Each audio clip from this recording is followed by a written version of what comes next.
Student, today we are doing class 8 reproduction in animal. ये एक summary video है जिसमें आपको पूरे चैप्टर का ब्रीफ मिल जाएगा। रिप्रोडक्शन, री का मतलब होता है दोबारा एंड प्रोडक्शन का मतलब होता है बनना, मतलब दोबारा कोई चीज बनना, उसे कहा जाता है रिप्रोडक्शन। सबसे पहले मोड ऑफ रिप्रोडक्शन क्या है? टू टाइप्स के हैं ये, sexual reproduction and asexual reproduction. Sexual reproduction क्या होता है? जिसमें कि फ्यूजन होता है मेल एंड फीमेल गैमेट्स का, उसे कहा जाता है सेक्सुअल रिप्रोडक्शन, जिसे हम फर्टिलाइजेशन भी कहते हैं। फर्टिलाइजेशन प्रोसेस के लिए हमें पहले male and female reproductive organ को समझना होगा, जिससे हमें पता लगेगा वो कौन से गैमेट्स जो है वो प्रोड्यूस कर रहे हैं और उनका फंक्शन क्या है। तो सबसे पहले हम एनसीईआरटी बुक से ही देख रहे हैं male reproductive organ in human. देखिए ये दो जो है, ये है टेस्टिस, ये पेनिस है, और ये है स्पर्म डक्ट। स्पर्म डक्ट का काम क्या होता है? टेस्टिस जो है वो प्रोड्यूस करती हैं मेल गैमेट्स को, जो कि कहलाए जाते हैं स्पर्म सेल्स, और वो कहां से जाते हैं? वो स्पर्म डक्ट से होके जाते हैं। ये है female reproductive organ in humans. ये है यूट्रस, ये ovary and this is oviduct. Oviduct को हम फेलोपियन ट्यूब्स भी कहते हैं। तो इसमें ओविडक्ट एंड स्पर्म डक्ट, इन दोनों का काम सेम होता है। स्पर्म डक्ट भी जो टेस्टिस से स्पर्म सेल्स जो कि मेल गैमेट होते हैं उन्हें लेकर जाती है। इसी तरह से ओवरी से जो फीमेल गैमेट होते हैं, ओवरी प्रोड्यूस करती है फीमेल गैमेट्स को, जिन्हें कि हम एग सेल या ओवम कहते हैं, वो कहां से होकर जाते हैं? वो ओविडक्ट से होकर जाते हैं। ओविडक्ट को फेलोपियन ट्यूब्स भी कहते हैं। ये है ह्यूमन ओवम, जो कि फीमेल गैमेट है, जिसे कि एग सेल भी कहा जाता है और ओवम भी कहा जाता है। सबसे पहले आपको जो येलो कलर में दिखाई दे रहा है, ये है nucleus. Nucleus contains half of the genetic material. Then है जो आपको ये लाइट रेड कलर में दिखाई दे रहा है, साइटोप्लाज्म, जिसे कि यॉक भी कहा जाता है, सराउंड्स द न्यूक्लियस, एंड ये न्यूट्रिएंट प्रोवाइड करता है किसको? ब्लास्टोसिस्ट को, जो कि इसी वीडियो में हम आगे पढ़ने वाले हैं कि ब्लास्टोसिस्ट होता क्या है, जिसे कि बॉल ऑफ सेल कहा जाता है। तो ये क्या प्रोवाइड कर रहा है? न्यूट्रिएंट प्रोवाइड कर रहा है, एंड ये किसको सराउंड कर रहा है? न्यूक्लियस को सराउंड कर रहा है। देन है उसके बाद जोना पेल्यूसिडा। जोना पेल्यूसिडा जो है वो एक टफ ट्रांसपेरेंट मेम्ब्रेन होती है, जो कि एक प्रोटेक्टिव बैरियर की तरह काम करती है। तो ये स्ट्रक्चर था ओवम का। देन ये है स्पर्म सेल, जो कि मेल गैमेट है, एंड ये है एग सेल, जो कि फीमेल गैमेट है। When sperm cell attracted towards the female egg cells, then उसके बाद क्या होता है? फर्टिलाइजेशन होता है। फर्टिलाइजेशन में क्या होगा? जो स्पर्म सेल का न्यूक्लियस है एंड जो एग सेल का न्यूक्लियस है, वो क्या करेंगे? वो ज्वाइन करेंगे एंड एक सिंगल सेल बना लेंगे, जिसे क्या कहा जाता है? जाइगोट कहा जाता है। तो इस प्रोसेस को कहा जाता है फर्टिलाइजेशन। होप सो यहां तक आपको अच्छे से समझ आ गया कि मेल जो गैमेट है, जो कि स्पर्म सेल है, जो कि टेस्टिस से रिलीज होते हैं, ये है फीमेल गैमेट, जो कि ओवरी से प्रोड्यूस होता है, जिसे कि एग सेल और ओवम कहा जाता है। जब ये दोनों फ्यूज होते हैं तो उस प्रोसेस को कहा जाता है फर्टिलाइजेशन। इन दोनों के न्यूक्लियस ज्वाइन करके एक सिंगल सेल बना लेते हैं, जिसे कहा जाता है जाइगोट। तो इस प्रोसेस को फर्टिलाइजेशन कहा जाता है। जाइगोट बनने के बाद वहां पर सेल डिवीजन स्टार्ट होता है, और धीरे धीरे वो 2 सेल्स में stage, then 4 cell stage, then 8 cell stage, इस तरह से वो डिवाइड होता रहता है, और क्या बन जाता है? एक बॉल ऑफ सेल बन जाता है, जिसे क्या कहा जाता है? ब्लास्टोसिस्ट कहा जाता है। और उसके बाद वो फेलोपियन ट्यूब से होता हुआ कहां पहुंच जाता है? यूट्रस में चला जाता है। और यूट्रस में पहुंचने के बाद वो जो ब्लास्टोसिस्ट था वो वहां पर इंप्लांट हो जाता है यूट्राइन लाइनिंग पे। ये यूट्राइन लाइनिंग है, यूट्रस की लाइनिंग को यूट्राइन लाइनिंग बोला जाता है। यहां पर ब्लास्टोसिस्ट जो है वो क्या हो गया? इंप्लांट हो गया है। तो ब्लास्टोसिस्ट में जैसे कि आपको यहां पर दिखाई दे रहा है, एक इनर ग्रुप ऑफ सेल्स है एंड एक आउटर ग्रुप ऑफ सेल्स है। तो ब्लास्टोसिस्ट में जो ये इनर ग्रुप ऑफ सेल्स है, ये बनेगा एम्ब्रियो, एंड जो आउटर ग्रुप ऑफ सेल है, ये किस में कन्वर्ट हो जाएगा? ये प्लेसेंटल एंड अदर मेम्ब्रेन्स में कन्वर्ट हो जाएगा। और सेल्स जो हैं एम्ब्रियो के, वो कंटिन्यू मल्टीप्लाई करते रहेंगे और फिर डिफरेंशिएट होने स्टार्ट हो जाएंगे, कि ब्लड सेल्स में, नर्व सेल्स, किडनी सेल्स, इस तरह से वो डिफरेंशिएट होने स्टार्ट हो जाएंगे। और इसी तरह से जो है बच्चे के फीचर्स एंड ऑर्गन्स बनने स्टार्ट हो जाते हैं, जैसे कि उसकी हार्ट बीट आती है, लिम्स बनने स्टार्ट हो जाते हैं, फेशियल फीचर्स आते हैं। तो वो सारे जो हैं वो एम्ब्रियो की सेल मल्टीप्लीकेशन के बाद ही स्टार्ट होते हैं। आफ्टर 10 वीक्स जब एम्ब्रियो इस तरह से सेल मल्टीप्लाई होते रहते हैं और अलग अलग सेल्स और अलग ऑर्गन बनने जो स्टार्ट हो जाते हैं, तो उसको नाम दिया जाता है आफ्टर 10 वीक्स फीटस का। उसको एम्ब्रियो नहीं बोला जाता है आफ्टर 10 वीक्स, उसे बोला जाता है foetus. Major organ continue to develop. थोड़ा सा इसका ग्लांस देख लेते हैं। ये है फीमेल रिप्रोडक्टिव ऑर्गन, ये ओवरी। ओवरी से जो फीमेल गैमेट है वो प्रोड्यूस होते हैं, जिन्हें कि हम एग सेल कहते हैं, और ओव्यूलेशन प्रोसेस के थ्रू वो क्या करते हैं? वो फेलोपियन ट्यूब में उसे रिलीज कर देते हैं, जो उनका फीमेल गैमेट होता है।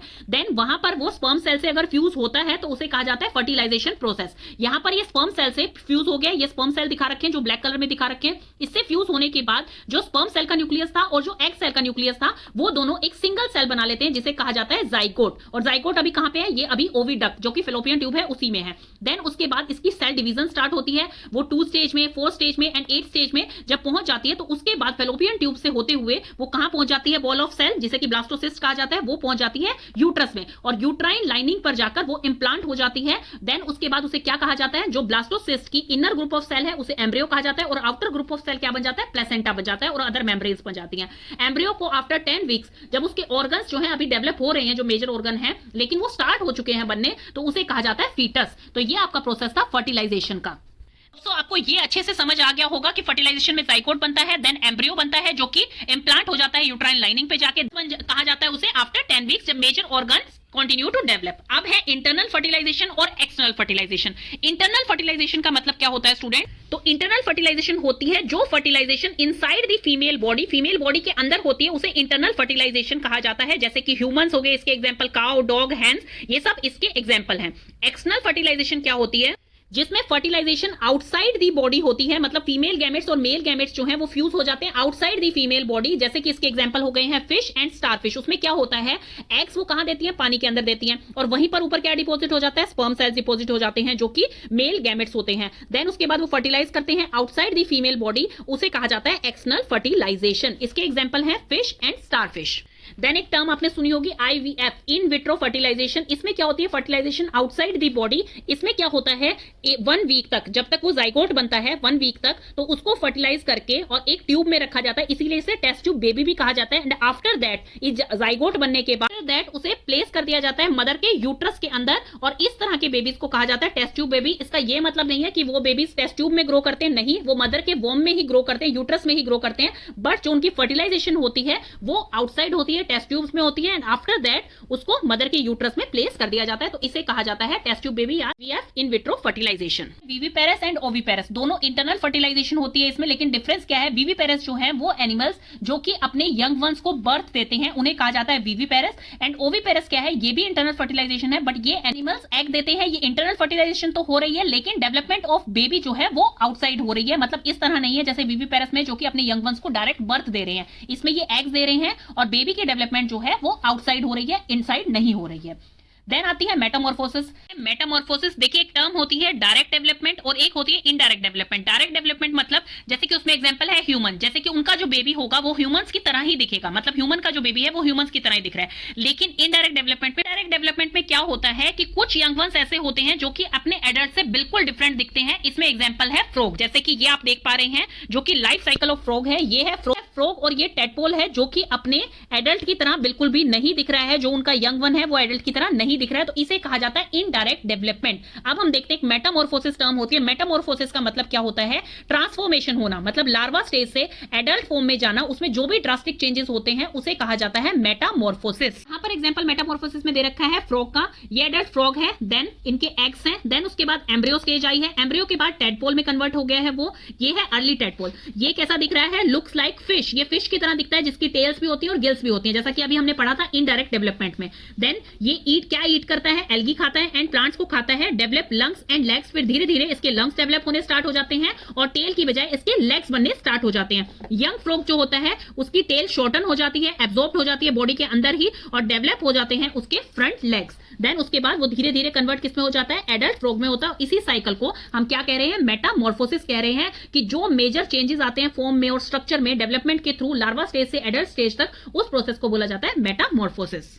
आ गया है एसेक्सुअल रिप्रोडक्शन। इसमें सबसे पहले दे रखा है बडिंग का, जो कि हाइड्रा में होता है, और इसका एग्जांपल ईस्ट भी है जिसका भी बडिंग से रिप्रोडक्शन होता है, तो ये एसेक्सुअल रिप्रोडक्शन के अंदर आते हैं। ये है हाइड्रा। यहां पर आपको कुछ ब्लजेस दिखाई दे रहे हैं, ये जो है ये क्या है? आउटग्रोथ है, जिसे कि क्या कहा जा रहा है? बड कहा जा रहा है। यहीं से क्या है? न्यू इंडिविजुअल ग्रो करना स्टार्ट करता है और धीरे धीरे ये कंप्लीट हाइड्रा में कन्वर्ट हो जाता है, और उसके बाद ये पेरेंट बॉडी से डिटैच हो जाता है, और इस तरह से इनकी रिप्रोडक्शन होती है, जिसे कि एसेक्सुअल रिप्रोडक्शन। और हाइड्रा में कौन सी होती है? बडिंग रिप्रोडक्शन इसे बोला जाएगा, जो कि एसेक्सुअल रिप्रोडक्शन का ही पार्ट है। सेकंड एग्जांपल दे रखा है आपको अमीबा का, जिसमें कि बाइनरी फिजन होता है। बाइनरी का मतलब 2 एंड फिजन का मतलब टूटना, तो इसमें बाइनरी फिजन होता है जो कि स्प्लिट हो जाते हैं इनटू 2 में। इसके एग्जांपल बैक्टीरिया हो गए, अमीबा हो गए। उसमें क्या होता है? जैसे कि यहां पर एक न्यूक्लियस ये दिखाई दे रहा है। अमीबा की कोई परफेक्ट शेप नहीं होती है, जैसे कि हम पहले भी पढ़ चुके हैं। ये है अमीबा, ये एक न्यूक्लियस दिखाई दे रहा है। धीरे धीरे ये क्या करते हैं? स्ट्रेच करना स्टार्ट करते हैं, और उसमें न्यूक्लियस जो है इस तरह से डिवाइड होना स्टार्ट हो जाता है, और कुछ टाइम बाद जो है न्यूक्लियस कंप्लीटली डिवाइड हो जाते हैं इनटू 2 में। तो यहां पर ये डिटैच हो जाते हैं एक दूसरे से और 2 अलग अलग डॉटर अमीबा बना देते हैं, तो इसे कहा जाता है बाइनरी फिजन। बाइनरी का मतलब होता है 2 और फिजन का मतलब होता है स्प्लिट होना, तो स्प्लिट होना 2 पार्ट्स में, उसे कहा जाता है बाइनरी फिजन। तो इसके एग्जांपल आपके अमीबा हो गए एंड बैक्टीरिया हो गए। सबसे लास्ट में आता है क्लोन। क्लोन क्या होता है? Production of exact copy of cell या कोई लिविंग पार्ट या कंप्लीट ऑर्गेनिज्म की एग्जैक्ट कॉपी बनाना, उसे क्लोन कहा जाता है। एनिमल्स में क्लोनिंग जो है फर्स्ट टाइम सबसे सक्सेसफुल जो हुई थी उसका नेम दिया गया था डॉली। ये शिप के अंदर की गई थी। ये एक शिप थी जो कि सक्सेसफुली क्लोन हुई थी, जो कि डॉली नेम था इसका। और इसका बर्थ कब हुआ था, कब बोर्न हुई थी? 5 जुलाई 1996 को। ये क्लोनिंग किस तरह से हुई थी? स्कॉटिश ब्लैकफिश ईव है, इनका एग लिया गया था, उसमें से न्यूक्लियस को रिमूव कर दिया गया था। एंड फिन डोरसेट शिप जो है उनके मेमरी ग्लैंड सेल से न्यूक्लियस को इनके एग में इंसर्ट कर दिया गया था। ध्यान से सुनिए स्टूडेंट, इनके एग से न्यूक्लियस को रिमूव कर दिया गया था और इनके मेमरी ग्लैंड के सेल के न्यूक्लियस को इसके एग में इंसर्ट कर दिया गया था। और देन उसके बाद वो जो एग प्रोड्यूस हुआ था उस एग को इम्प्लांट कर दिया गया था स्कॉटिश ब्लैकफिश ईव के अंदर, और जो एग था वो नॉर्मली डेवलप हुआ। फाइनली डॉली बॉर्न हुई, जो कि स्कॉटिश ब्लैकफिश ईव की तरह बिल्कुल भी नहीं दिखती थी, जबकि बॉर्न ये इससे हुई थी। लेकिन इसका फेस बिल्कुल सेम क्लोनिंग किससे हो रही है? फिन डोरसेट शिप से हो रही है। तो इसे ही क्लोन कहा जाता है, क्योंकि यहां से न्यूक्लियस रिमूव करके इनके सेल से न्यूक्लियस उसके अंदर डाल दिया गया था। तो ये सेम जो है वो इनकी क्लोन बनके रेडी हो गई थी। इसमें यही बताया गया, Dolly didn't show any character of Scottish blackface ewe. Dolly was a healthy clone of the Finn Dorset sheep. Dolly जो है वो किसका क्लोन है? फिन डोरसेट शिप का।